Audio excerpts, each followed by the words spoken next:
I never thought I'd be the guy who accidentally stumbles into a family's biggest secret. I'm just a barista. I work at a coffee shop near the mall, the kind with the fancy espresso machine and the pastry case that always has crumbs on the bottom shelf. I've been there since I turned 16, saving up for a car and trying not to flunk calculus. My girlfriend Amanda and I have been together for about 8 months. She's sweet, she's funny, and she has this older sister, Kelly, who's getting married in July. I've met Kelly maybe 5 times. She always seemed nice enough, a bit intense, but the kind of person who plans everything down to the napkin color. Her fiancé Mark seemed okay too, though he was usually on his phone during dinners. I didn't think much of it. That was before last Tuesday. It was a typical busy evening shift. The afterwork crowd was pounding in, everyone needing their caffeine fix before the commute home. I was on register trying to keep up with orders when my coworker Jake nudged me and nodded toward the corner booth near the window. "Dude, look at those two," he said, wiping down the counter. "They need to get a room."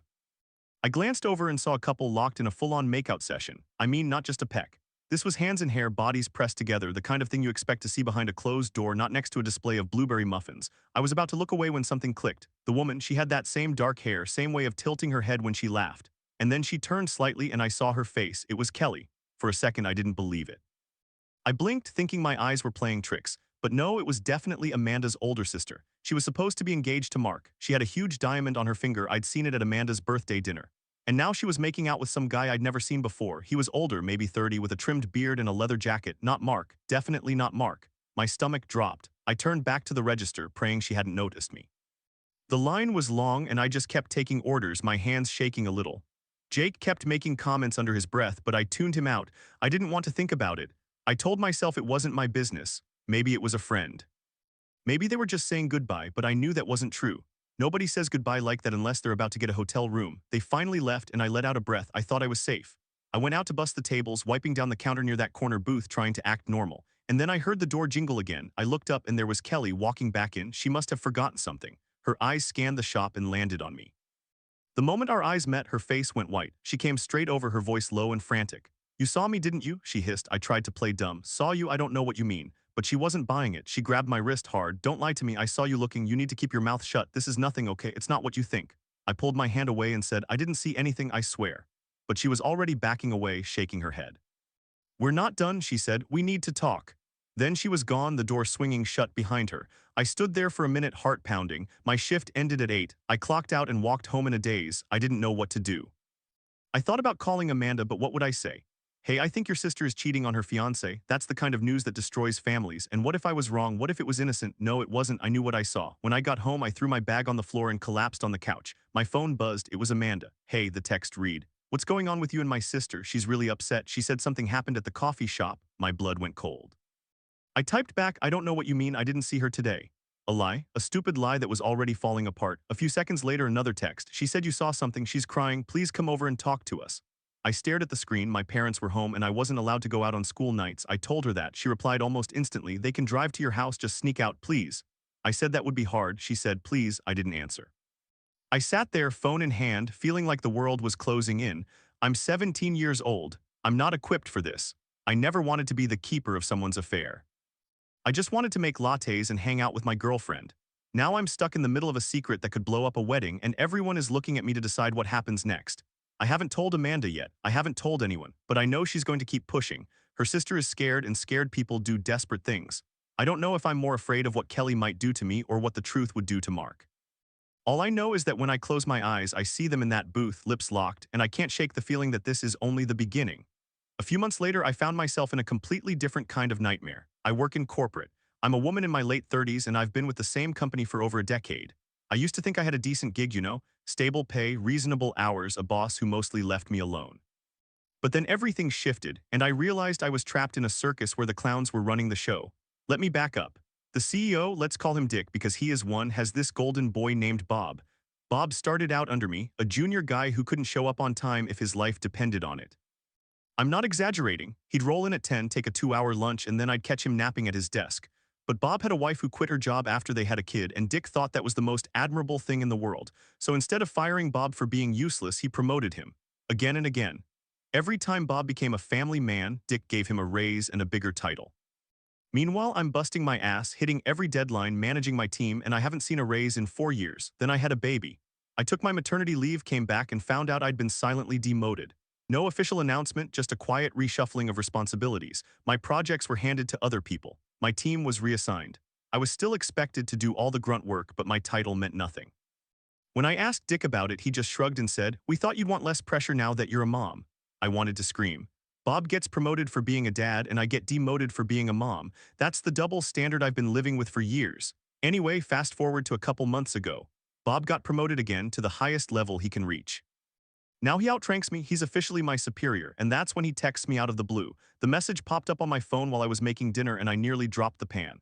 Hey, he wrote, "I need a favor. My wife, toddler, and dog need a place to stay for a week in January. Can you host them? If not, I'll ask the company to pay for accommodations."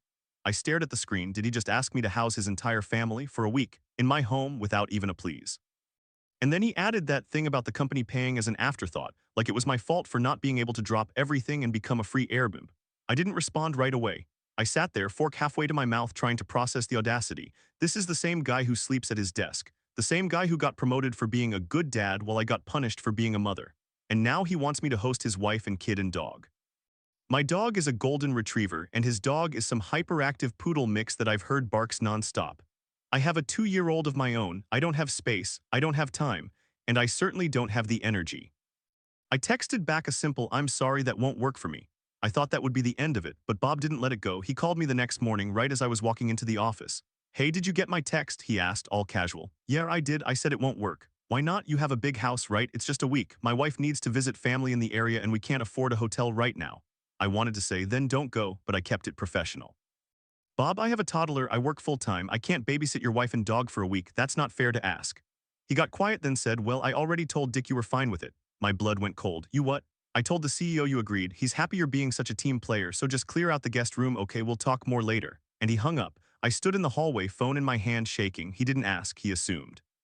He lied to the CEO and committed me to something I never agreed to. That's when I knew I had to go to Dick. I marched into his office, no appointment, and told him exactly what happened. Dick leaned back in his chair, steepled his fingers, and said, "Well, you should have said something earlier. Bob told me you were on board, and honestly, it's a good opportunity for you to show you're a team player. You've been a bit difficult lately." I wanted to throw something. I said, "I never agreed to this. He lied to you." Dick just waved his hand. "We'll sort it out. Just host them for the week. It's not a big deal." Not a big deal. Hosting a woman I barely know, her toddler, and her dog in my home during the work week while I have my own child and my own life. Not a big deal. I walked out of that meeting and called HR. The rep listened to my story, then said, "Well, it's not illegal for a coworker to ask a favor. It's in poor taste, but there's no policy violation." I said, "He lied to the CEO and committed me without my consent. That's not a policy violation." She said, "It's a misunderstanding." "We'll talk to Bob." A misunderstanding. That's the corporate word for "we don't want to deal with this." I'm still waiting for HR to do something. Meanwhile, Bob keeps texting me, "So about next week, what time should we drop off the dog?" And Dick keeps giving me these looks in the hallway like I'm the one being unreasonable. I've started updating my resume. I'm applying to jobs every night after my kid goes to bed. I can't deal with this anymore. I'm not hosting anyone's family. I'm not being a team player for a company that demoted me for having a baby. And I'm certainly not going to let Bob's golden boy status ruin my sanity. Yesterday, Bob sent me an email, just confirming the dates. "My wife is excited to meet you. She'll bring her own sheets." I haven't replied. I'm not going to reply. I'm going to walk into Dick's office tomorrow and tell him flat out, "No, I'm not doing this, and if you force me, I'll walk." I don't know if I'll actually quit, but I know I can't keep letting people steamroll me. This is the story of how I learned that no is a complete sentence. I just wish I'd learned it before I wasted a decade at a place that treats me like a doormat. A few days later, my girlfriend Amanda wouldn't stop texting. Every hour, a new message. "My sister is freaking out. She says you saw something at work. Just tell me what happened." I kept saying nothing happened, that Kelly was confused, but I could tell Amanda wasn't buying it. She knew her sister and she could tell when something was off. I thought maybe if I just ignored it long enough, it would blow over. But the next day, Kelly showed up at my coffee shop again. I was behind the counter, wiping down the espresso machine when the door chimed, and there she was. No boyfriend this time, no fiancé. Just her walking straight up to the register, her eyes locked on me. "We need to talk," she said, her voice low and tight. My coworker gave me a look like, "Who's this?" I told her I could take my break. We stepped outside into the cold May air. Kelly folded her arms and stared at me. "Listen," she said, "you can't tell anyone, not Amanda, not Mark, you understand?" Her voice was shaking, but her eyes were hard. "It was nothing, it was a stupid mistake, I was drunk, it won't happen again. But if you tell Mark, he'll call off the wedding. My whole life will fall apart. You don't want that on your conscience, do you?" I didn't know what to say. I just stood there, feeling the weight of her words. I wanted to believe her. I wanted to think it was a one-time thing, but I remembered how they were all over each other. That wasn't a drunken peck, that was someone who knew exactly what she was doing. I don't know, I said. I haven't told anyone yet. Good, keep it that way. She pulled out her phone. I'm going to text Amanda that we talked and it was all a misunderstanding. You back me up, okay? I nodded, not because I agreed, but because I didn't know how to say no. That night, Amanda called me. She sounded relieved. Kelly said you guys cleared it up. She said she was just upset because she thought you were gossiping about her or something. I told her you wouldn't do that. I said, yeah, just a misunderstanding, but my stomach was in knots. I was lying to my girlfriend, and I hated it. For a week, I tried to push it out of my mind. I focused on work, on school, on the normal stuff. But every time I saw a couple making out in the coffee shop, I thought of Kelly and that guy. And every time Amanda brought up her sister's wedding plans, the venue, the dress, the cake, I felt a lump in my throat. Then on May 20th, everything blew up. I was closing up the shop when my phone blew up with texts from Amanda. What the hell did you see? Tell me the truth now, I called her and she answered in tears. Mark found out. He saw a photo on some guy's Instagram. He recognized Kelly. He confronted her. She broke down and admitted everything. And she said you saw them that day at the coffee shop. You lied to me. My own boyfriend lied to me. I tried to apologize, but she wasn't having it. You should have told me, she said. I could have helped. I could have stopped this before it got ugly. Now Mark is threatening to cancel the wedding. My parents are furious and you just stood there and pretended like nothing happened. I wanted to say I was scared. I wanted to say Kelly threatened me, but I knew none of it would matter. I had made a choice to keep the secret and it was the wrong one. Amanda hung up on me. The next few days were pure chaos. Kelly moved out of the apartment she shared with Mark. She went to stay with a friend. The wedding was officially called off. Mark's family was livid. My girlfriend's family was a mess. And I was caught in the middle, the guy who knew and said nothing. On May 23rd, Amanda texted me that she needed space. She said she didn't know if she could trust me anymore. I respected that. I gave her space. I went to work, I did my shifts, and I went home. I felt like I was walking through fog. The final update came on May 30th. I was sitting in my room when Amanda called, her voice calm but quiet. Mark and Kelly are done for good. She's moving out of state to live with our aunt. The wedding is off, obviously. My parents are heartbroken. I'm heartbroken, but I've had time to think. And I realize you were in an impossible position. You didn't ask for this. You just happened to be at work that day, and you were scared. I get it. I held my breath. She said, I don't know if we can go back to how we were, but I don't blame you anymore. I blame Kelly. She put everyone in this mess. I just wish you had trusted me enough to tell me. That's what hurts the most. We talked for a while. She said she needed more time, but she wasn't breaking up with me. She said maybe we could try to rebuild. I told her I was sorry and I meant it. I learned something that month. Silence doesn't protect anyone. Just makes the fallout worse when the truth finally comes out. We took it slow over the summer. We saw each other but kept things light. By July, we were back together, but it was different, more honest. I promised myself I'd never keep a secret like that again. And Kelly, last I heard, she moved to another state and started fresh. Mark got a new job and a new girlfriend. Life moved on. But that coffee shop moment, the image of them locked in that booth still pops into my head sometimes. It's a reminder that people are complicated and secrets are like weeds. You can try to bury them, but they always find a way to break the surface. So that's my story, two very different tales of being stuck between what you see and what you wish you hadn't seen. One I handled by staying silent, one I handled by saying no. I'm still learning which one is harder, but that was a different kind of silence. The silence I chose in the office cost me a lot too. After that coffee shop mess settled down, I had to face my own mess. The next morning, I walked into Dick's office like I said I would. My hands were shaking, but I kept them in my pockets. Dick was on the phone, laughing about something. He waved me in like I was a messenger. I stood there until he hung up. What can I do for you? He said, leaning back in his chair. I'm not hosting Bob's family, I said. I don't care what you told him, I'm not doing it. Dick's smile didn't drop, but his eyes got narrow. It's just a week, the company will cover expenses, you'll be a team player. I've been a team player for 10 years, I haven't had a raise in 4. I got demoted for having a baby. Now I'm supposed to house a coworker's wife and dog. That's not team playing, that's being a doormat.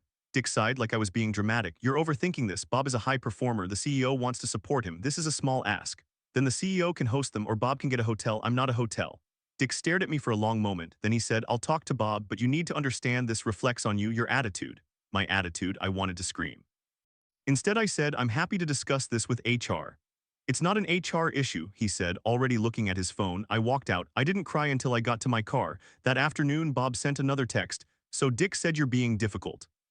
My wife is really upset. She was looking forward to meeting you. Can we talk about this? I blocked his number. I went home, sat on my couch and stared at the wall. My kid was at daycare. The house was quiet. I thought about all the nights I stayed late, all the projects I finished for Dick, all the times I covered for Bob when he was sleeping at his desk. And for what? So they could ask me to host his family like I was some kind of servant. I started applying for jobs that night. I sent out 10 applications. The next night, 15, I didn't care if I had to take a pay cut, I needed out. 2 weeks later, I got a call from a competitor. They had a position that matched my experience. The recruiter asked why I was leaving. I said, I need a place that values loyalty both ways. She laughed and said, fair enough. The interview went well. I got an offer 3 days later, 20% more than what I was making, actual room for growth. I accepted. When I gave my 2 weeks notice, Dick looked shocked. You're leaving over this? Over a lot of things, I said. But yeah, the request to host Bob's family was the final straw. Bob didn't even say goodbye. He just stopped sending me messages. I heard from a colleague that the CEO ended up paying for his family to stay at a fancy hotel, so he got his accommodations anyway, but he didn't get to steamroll me. My last day I cleaned out my desk. I found a sticky note from 5 years ago that said Team Player Award. I threw it in the trash. On my way out, I walked past Bob's office. He was on the phone laughing. He saw me and waved. I didn't wave back. I just kept walking. Now, 6 months later, I'm in a new job with a manager who treats me like a human. I still think about that whole mess sometimes. The coffee shop story, the boss story, they're different, but the lesson is the same. When you see something wrong, you have to speak up. You have to say no, even if it's hard, even if people call you difficult, because silence doesn't protect anyone. And being a team player doesn't mean being everyone's doormat. I guess that's what I learned. 2 stories, 1 year, and a whole lot of awkward conversations. But I'm done staying quiet. I hope whoever reads this knows they can do the same. So that's the end of my 2 tales. The girl who saw her sister cheat and the woman who refused to host her boss's family. Both of us just trying to figure out the right thing to do when the world expects you to say yes. The morning after I blocked Bob's number, I woke up to a voicemail from an unknown number. It was Bob's wife. Her voice was tight, almost pleading. Hi, this is Sarah, Bob's wife. I know this is awkward, but I really need a place to stay for my son's treatment. The specialist is only in your city and hotels are so expensive. We thought you'd understand being a mom. Can you please call me back? I stared at the phone. She didn't know about the demotion. She didn't know about the years of no raises. She probably thought Bob was some big shot and I was just a friendly coworker. I felt a pang of guilt. She was a mom trying to help her kid. But then I remembered Bob sleeping at his desk while I covered his projects. I remembered Dick promoting him for being a family man while I got punished for having my own child. I didn't call back. Instead, I called my husband. They're going to make me the bad guy, I said. You're not the bad guy, he said. You're the one who said no. They'll get over it, but they didn't. 2 days later, Dick called me into his office again. This time, the CEO was there. Dick was his nickname because he was one, but the actual CEO was a man named Marcus. He'd never spoken to me directly in 10 years. Now he sat across from me with a sad smile. I hear you're having a disagreement with Bob, Marcus said. I'm not hosting his family, I said. I'm not a hotel. Marcus sighed. It's just a week. Company will pay for any expenses. We're trying to support Bob during a difficult time. His son has a medical issue. I know, I said, and I'm sorry for that, but I don't have the space. I have a toddler. My house isn't set up for another family, and frankly, I don't think it's appropriate for a manager to ask a subordinate to host their family. Marcus looked at Dick. Dick shrugged. We thought it would be a nice gesture. Bob speaks highly of you. I almost laughed. Bob spoke highly of me. The guy who never acknowledged my work, who took credit for my ideas, who asked me to cover his shifts while he napped. I kept my mouth shut. Marcus said, I'll find another solution. But I'd like you to think about what it means to be a team player. I left that room and went straight to HR. I filed a formal complaint about the hostility and the demotion after my maternity leave. The HR woman, a tired-looking lady named Janice, took notes. She said she'd look into it. I didn't hold my breath. That night, I got a text from Amanda. She was the girlfriend from the coffee shop story, the one whose sister I caught cheating. We were trying to rebuild, taking it slow. Wrote, I talked to Kelly today. She's moving next week. She apologized. She said she was jealous of me and Mark. Isn't that pathetic? I didn't know how to respond. I thought about the sister, the fiancé, the whole mess. I thought about my own mess at work. Yeah, I typed, pathetic. Amanda called me. I'm sorry I blamed you, she said. You were just a kid. You didn't know what to do. I should have told you, I said. Maybe, but I don't want to lose you over this. I want to move forward. We talked for an hour. She told me Mark had already started dating someone new. Her parents were still disappointed but trying to move on. She said she missed me, the real me, not the one who kept secrets. I said I missed her too. By the end of the call, we were both crying. It felt like we were finally on the same page. The next week, I started my new job at the competitor. The office was bright. There were plants. People smiled. My new manager, a woman named Alina, sat me down on my first day and said, I know you've been through a lot. I want you to know that your work-life balance matters. If you ever need to leave early for your kid, just tell me. We'll make it work. I nearly cried. I'd forgotten what normal felt like. That same day, I got an email from HR at my old company. They said the investigation into my complaint was inconclusive, no evidence of retaliation. I wasn't surprised. Bob's wife ended up staying at a hotel and the company paid for it. Bob never spoke to me again. Dick sent a passive-aggressive farewell message. Sorry to see you go, wish you'd communicated better. I deleted it. A month later, Amanda and I had our first real date since the whole mess. We went to a diner. She ordered pancakes. I ordered eggs. She reached across the table and held my hand. I'm glad we're trying, she said. Me too. We talked about the future. She said she wanted to go to college in a different city. I said I was saving up to move. For a moment, it all felt possible. Then she said, do you ever think about that day at the coffee shop? Sometimes, I said. What do you think you'd do differently? I thought about it. I'd tell you right away. I'd trust you. I wouldn't let her intimidate me. Amanda nodded. I think I'd believe you. We sat in silence for a while. The waitress refilled our coffee. Outside, the sun was setting. It was just another ordinary evening, but I felt lighter than I had in months. At work, Alina put me in charge of a big project. She said I had the experience and the judgment. I worked hard, but I also went home at 5. I read to my daughter. I called Amanda. I slept. One afternoon, I got a call from a former coworker. "You won't believe what happened," she said. "Bob got promoted again, but then his wife left him. Apparently, she found out he was having an affair with someone in the office. The CEO had to let him go. It was a whole scandal. I didn't feel vindicated. I just felt tired.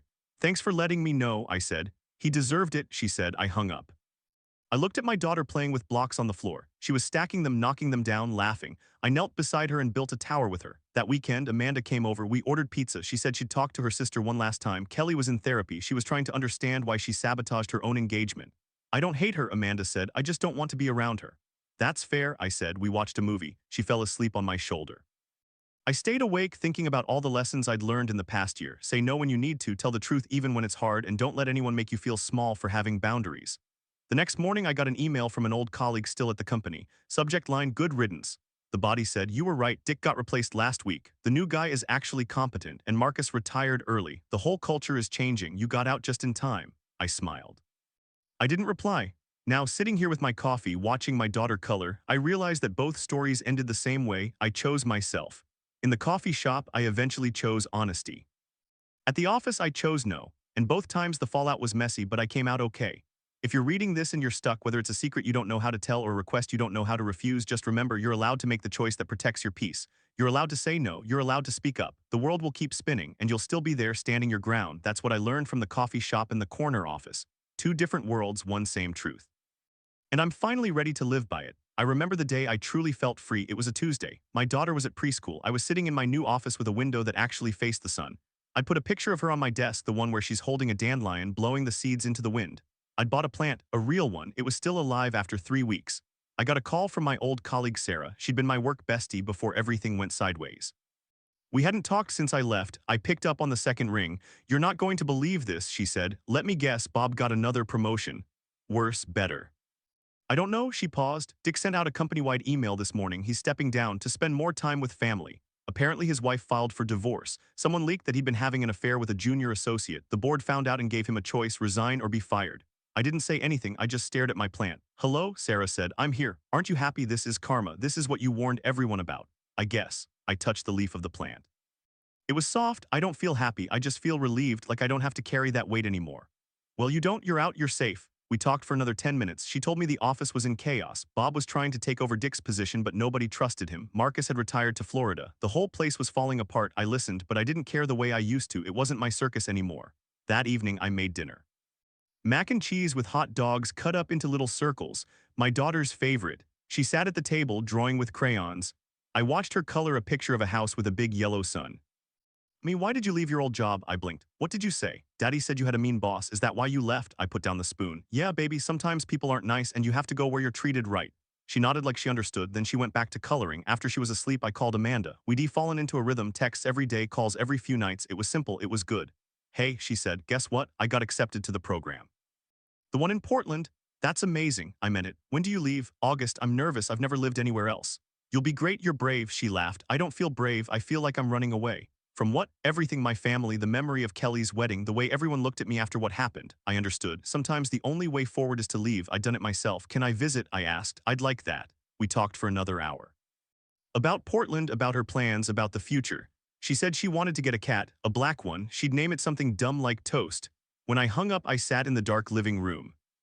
The streetlight filtered through the blinds. I thought about the coffee shop, about the look on Kelly's face when she saw me. I thought about Bob's text, about Dick's office, about the feeling of being used. I'd spent so long being scared of consequences, scared of saying no, scared of telling the truth, scared of looking like the bad guy, but the bad guys don't win forever, they just make noise until they don't. I fell asleep on the couch. I dreamed I was at the coffee shop, but this time I wasn't hiding. I was behind the counter making lattes. The door opened and Kelly walked in. She looked scared. I handed her a cup of tea. "I'm sorry," she said. "I know," I said. Then I woke up.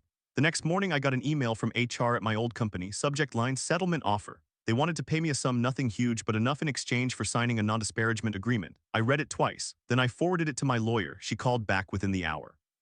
"This is standard," she said. "They want you to go away quietly. You can accept or counter." "What do you recommend?" "Counter for double. They'll probably take it. They don't want a lawsuit. They don't want the publicity." I thought about it, I could use the money, but I also wanted them to know they couldn't buy my silence, not for cheap. Tell them I'll sign for triple, I said, and I want a letter of apology from Marcus written and signed. My lawyer paused. That's aggressive. I know. 3 days later, they agreed. I got a check in the mail. The letter from Marcus was 2 paragraphs long. It said he regretted how things were handled, that he respected my contributions, that he wished me well. It was generic, but it was something. I framed it, I hung it in my home office. A reminder that even when you think you have no power, you do. Amanda left for Portland in August. I drove her to the airport. She was wearing a hoodie, a backpack slung over one shoulder. She looked like a kid on the first day of school. Text me when you land, I said. I will, promise. She hugged me tight. Thank you for not giving up on me. You were worth the wait. She smiled and walked through security. I watched until I couldn't see her anymore. That night, I got a photo, her in her new apartment. A futon, a suitcase, a cardboard box, and a cat, a little black cat with green eyes. Toast, she wrote. I laughed. I typed back, tell Toast I love him. My daughter came running in. Mommy, can we watch a movie? Sure, baby. We curled up on the couch. She picked an animated one about a fish. Halfway through, she fell asleep. I carried her to bed, tucked her in, kissed her forehead. I thought about the year that had passed, the coffee shop, the corner office, the meetings with Dick, the call from Amanda in the middle of the night. The way I'd felt like I was drowning, like I could never get out. But I did get out both times, not because I was clever or strong or brave, because I kept moving. I said no when I needed to, I spoke up when I had to, and eventually the water receded. Now I'm here, alive, whole, starting over with a job that respects me, a daughter who laughs at my jokes, a friend who's building her own life across the country. It's not perfect, but it's mine. And if you're reading this, stuck in your own corner office or your own coffee shop, just know you can leave. You can say no, you can tell the truth, it might be messy, it might cost you. But on the other side, there's a life that doesn't make you feel small, I know because I found it. But not every story ends with a framed apology letter and a cat named Toast. Some end with a text you never asked for, a secret you never wanted to keep, and a choice that changes everything. I'm 17, I work at a coffee shop. I've been a barista for about 6 months now, saving up for a car, trying to get through senior year without losing my mind. My girlfriend's name is Sam. We've been together for almost a year. She's great. She's sweet, she's funny, she makes me feel like I'm not just some awkward kid who still doesn't know how to talk to people. Her sister Kelly is 24, engaged to a guy named Jake. They've been together since college. Jake's a nice dude. I've met him a few times at family dinners. He always remembers my name, asks about baseball, shakes my hand like I'm a grown-up. The wedding is set for July. Everything about it feels like a fairy tale. White dress, big church, the whole thing. I'm the youngest, so nobody really notices me. I'm just Sam's boyfriend, the quiet one who works at the coffee shop. I'm used to it. That day started normal. I clocked in at 4 in the afternoon. The afternoon rush was brutal. A line out the door, people yelling about their orders, the espresso machine screaming like it was about to explode. I was on register taking orders, trying to keep my head down. That's when my coworker Dave nudged me. Dude, look at those two. I looked. There was a couple in the corner booth. They were all over each other, making out like they were in a bedroom, not a public coffee shop. I could see the back of the woman's head. Blonde hair, familiar. I froze. It was Kelly. Sam's sister, the one getting married in July, and she was wrapped around some guy I'd never seen before. I didn't say anything. I just turned back to the register and took the next order. My hands were shaking. They stayed for another 20 minutes. I kept my head down, pretended to clean the milk pitcher, kept my back to the booth. When they finally got up and left, I let out a breath I didn't know I'd been holding. I went to clean their table. Napkins crumpled on the floor. 2 half-empty cups. I was wiping it down when the door swung open again. It was Kelly. She'd come back for something, her keys, maybe, or her phone. She walked past me, grabbed her keys off the table, and her eyes met mine. She went pale, I mean completely white, like she'd seen a ghost. How long have you been working here? I couldn't speak. I just pointed at my apron. I didn't see anything, I said. It was pathetic. She knew. She grabbed my arm, not hard, but tight. Listen to me. You didn't see anything. You don't know anything. You tell anyone about this, and I will ruin you. I will tell Sam you tried to kiss me. I will tell your parents you were selling drugs. I don't care what I have to say. You will regret it. She let go and walked out. I stood there holding a wet rag, trying not to throw up. I got home at 9. My phone was blowing up. Sam had texted me 8 times. What's going on with you and my sister? She's crying. She won't tell me why. Please come over. She says you need to talk. She said you saw something. What did you see? I didn't know what to do. I told her I didn't know anything. I said my parents wouldn't let me leave. She said they would drive to my house if I snuck out. I said no. She kept texting. Please, please, just tell me what happened. I turned my phone off at 10. I lay in bed staring at the ceiling until 2 in the morning. The next day I called her. I said I needed to talk to her alone. She agreed. We met at a park near her house. It was cold. May in our town is still chilly. I told her everything. I told her what I saw. I told her who the guy was, some tall dude with a beard. I didn't know his name. I told her what Kelly said to me. I told her I was scared. Sam didn't cry. She just sat there looking at the grass. She's always been like this, she said. She's always gotten whatever she wanted. Mom and Dad never told her no, but this is different. She called her sister, put it on speaker. Sam, I can explain. Stop. I know the boyfriend, the coffee shop, all of it. Silence. He's lying, Sam. He's obsessed with you. He's making it up. Kelly, I saw the texts, the ones from last night. You told me he was staring at you, but I checked your phone while you were sleeping. I saw the messages to that guy, the one you've been seeing for 6 months. Dial tone. Sam looked at me. I'm sorry for dragging you into this. It's okay. No, it's not. She threatened you. She threatened to ruin your life. That's not okay. The next week was chaos. Sam's parents found out, Jake found out, there were screaming matches, the wedding was cancelled. Kelly moved out of the apartment she shared with Jake. She blamed me, told everyone I was a liar, a troublemaker, that I was trying to break up their family. But Sam stood by me. She told her parents the truth. She showed them the text. She didn't let me be the bad guy. Still, I couldn't go back to work without feeling sick. I quit. Found a new job at a grocery store. Better pay anyway. I'm 18 now, graduated high school. Sam and I are still together. Kelly moved to a different state. Jake is doing okay, I think. I saw him at the grocery store once. He shook my hand again. Thank you, he said, for telling the truth. I didn't know what to say, so I just nodded. Sometimes doing the right thing costs you something. In my case, I lost a job and a few months of peace. But I gained something too, a girlfriend who has my back, a clear conscience, and the knowledge that even when you're 17 and scared, you can still choose to stand up. I still think about that day in the coffee shop. The way Kelly's face went white, the way she grabbed my arm. The way I thought my whole world was ending. But it didn't end, it just got messy for a while. And now I'm just a guy who works at a grocery store, dates a girl who believes in him, and tries not to let the past weigh him down. It's enough. But not every story wraps up that neatly. Some just keep twisting long after you think the credits have rolled. I'm 34, a senior manager at a company that's supposed to be progressive. At least that's what they say on the website. In reality, I'm the office mom and the CEO's silent scapegoat, while the golden boy gets everything handed to him on a silver platter. Let me back up. I've been here for almost 8 years. I started as an analyst, worked my way up, and eventually became a manager overseeing a team of 12. I was good at my job. I met deadlines, fixed problems, kept morale high. When I had my daughter 3 years ago, I took the standard 12 weeks of leave and came back full-time, same hours, same output. Nothing changed, except for me. Suddenly, I was mom in the eyes of Dick, the CEO. Not my actual name, not my title, just mom. In meetings, he'd say, "Mom's here, we can start," and everyone would chuckle. I laughed along because what else could I do? He'd ask me to order lunch, plan office parties, babysit his dog when he traveled. I did it all because I thought that's what team players do. Meanwhile, Bob the golden boy was having a baby. His wife quit her job to be a SAHM. Dick found that admirable, gave Bob a promotion, and started treating him like a hero. Bob came in late, left early, sometimes slept at his desk. Nobody said a word. He was a family man. Fast forward a year, Bob had a family emergency and moved across the country. Another promotion, then another. Within 2 years, he went from being under me to being my equal, and then bam, he outranks me. He doesn't even work in the same office anymore. He's remote, unreachable, and still the golden boy. I haven't gotten a raise in 4 years. I was silently demoted after my maternity leave, same title, smaller team, less influence. Dick never said a word. Just shuffled responsibilities until I was basically an assistant with a manager badge. I told myself I was overreacting, that I was just bitter, that I should be grateful for the flexibility. Then last December, Bob texted me. I know this is last minute, but my family and I need to be in your city for a week in January. My wife, toddler, and dog, could you host us? If not, maybe the company can pay for a hotel. No hello, no how are you, just a demand to crash at my house with his entire household, a toddler and a dog I'd never met for 7 days. I stared at my phone for a full minute. My blood went cold. I thought about my small 2-bedroom apartment, my daughter's room, the dog that would bark and shed. The toddler who would touch everything, the wife I'd spoken to maybe 3 times, and Bob, the man who had done nothing but take while I got nothing. I didn't answer. 20 minutes later, Dick called me. Bob mentioned you're considering helping him out. Great, I think it's a wonderful idea. He needs the support. Let's make it work. I said, I don't have the space. Dick laughed. Come on, you've got a spare bedroom, and it's just a week. Think of it as team building. I wanted to scream.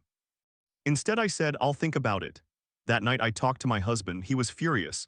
This is insane. You don't even like Bob, and they expect you to host his family for free. Tell them no, so I did. I texted Bob, I'm unable to host. I hope you find accommodations. He replied, no problem. Dick said he'd talk to you. I thought that would be the end. But the next week, Dick called me into his office. He closed the door. He looked at me with that fake smile. You know, I'm disappointed. Bob has a lot on his plate, and you of all people should understand family obligations. You've got a kid. I said, I do. Which is why I can't take on someone else's family for a week. He sighed like I was being difficult. Fine, I'll arrange a hotel, but you'll need to cover his meals and transportation, company policy. I walked out of there shaking. I went back to my desk and started typing a resume. The next 2 weeks were a blur. I applied to 17 jobs. I had 3 interviews. Meanwhile, Bob's trip came and went. He stayed in a hotel. His wife came into the office once and complained about how expensive everything was. I smiled and nodded, but the damage was done. That request broke something in me. I saw clearly now I was the company's mom, not a professional. Bob was the golden boy. Dick was the entitled child. I was never going to get anywhere as long as I stayed. I got a job offer in late January. Better title, 20% more pay, and actual path to growth. I gave my 2 weeks notice. Dick didn't even look me in the eye when I told him, "That's too bad, we'll miss your energy." My last day was February 15th. I packed up my desk. I left my lanyard on the reception counter. I walked out into the cold air and felt lighter than I had in years. That was 6 months ago. I love my new job. I'm respected. I'm not mom. I'm a senior director with a team that listens. I get paid what I'm worth. Bob still works there. Last I heard, he's being considered for a VP role. Dick sent me a LinkedIn request last week. I ignored it. I still think about that text. The audacity, the sense of entitlement, the way everyone expected me to just say yes because I was the one who always said yes. But I learned something: saying no doesn't make you a bad person. It makes you someone who knows their worth. And I'm not the office mom anymore. I'm just me, and that's more than enough. I posted my story on Reddit because I needed to know if I was crazy. The comments were brutal but fair. They told me I was underreacting, that I needed to stand my ground, that Bob and Dick were taking advantage. One commenter said, "No is a complete sentence. Go to HR, start sending out resumes." Another said, "This is the problem with staying in toxic jobs too long. You get habituated to the chaos and your normal meter breaks." They were right. I had let it go for years because I thought being the office mom was part of the job, but it was exploitation. I took their advice. I started documenting everything. Every time Dick called me mom in a meeting, I wrote it down. Every time Bob texted me a demand, I saved the screenshot. I went to HR, but they were useless. They said it wasn't illegal, just bad taste. I knew then I had to leave. The update came a few weeks later. I had already given my notice when Bob's wife showed up at the office again. She cornered me in the break room. "I heard you're leaving," she said, all fake sympathy. "That's too bad. Bob really looked up to you." I almost laughed. "Bob looked up to me? When did he ever look up from his nap?" She didn't have a response. She just walked away. My last day was quiet. Dick didn't even say goodbye. I took my plant, my photos, and my dignity. I walked out into the parking lot and felt something I hadn't felt in years: relief. That night I posted a final update on Reddit. I told them I got a new job, 20% more pay, real respect. The comments were full of congratulations.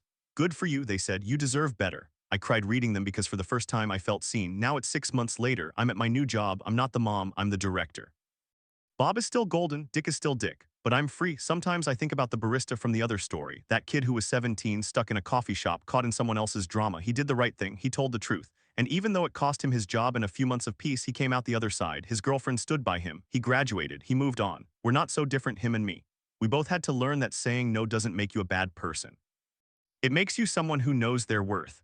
And even when the world tells you that you're supposed to be the one who accommodates, you have the right to say no. That barista's story unfolded like this. He was 17, working a closing shift at a chain coffee shop downtown. It was a Thursday, busy, the kind of rush where you don't look up from the register. His coworker nudged him and said, "Check out that couple in the corner, they need a room." He looked. It was his girlfriend's sister, 24, engaged to a guy she'd been with for 3 years. She was full-on making out with some other dude, hands in his hair, legs tangled, the works. Right there in a public coffee shop 10 feet from where he was steaming milk. He froze. He didn't know what to do, so he just kept working, hoping she wouldn't see him. But after they left, he went to wipe down the tables. She must have forgotten something because she came back in. Their eyes met. She went pale. She grabbed his arm and whispered, "You didn't see anything, okay? Please, you didn't see anything." He said, "I didn't see anything," but she didn't believe him. She told him they weren't done and that they'd talk later. Then she left. He finished his shift in a daze. When he got home, his girlfriend texted him, "What's going on with you and my sister? She says you two need to talk." He didn't answer. She kept texting, "Please tell me." She's crying. She says it's important. He said he couldn't leave the house because his parents wouldn't let him out that late. She said they'd drive to his house if he sneaked out. He said that would be hard. She said please. He posted on Reddit that night, shaking, asking strangers what to do. The comments were split. Some said keep your mouth shut, it's not your business. Others said tell your girlfriend the truth before the sister spins it. He decided to call his girlfriend and tell her exactly what he saw. She didn't believe him at first. She said her sister would never cheat. He said he saw it with his own eyes. She said, "I need to talk to her." The next day, the sister called him. She was crying, apologizing, begging him not to tell the fiancé. She said the guy from the coffee shop was an old flame and it was a one-time mistake. He told her she needed to tell her fiancé herself. She said she would, but she didn't. Instead, she told her parents that he was lying, that he had a crush on her and was making it up. The parents called his girlfriend and said he was trying to break up the family.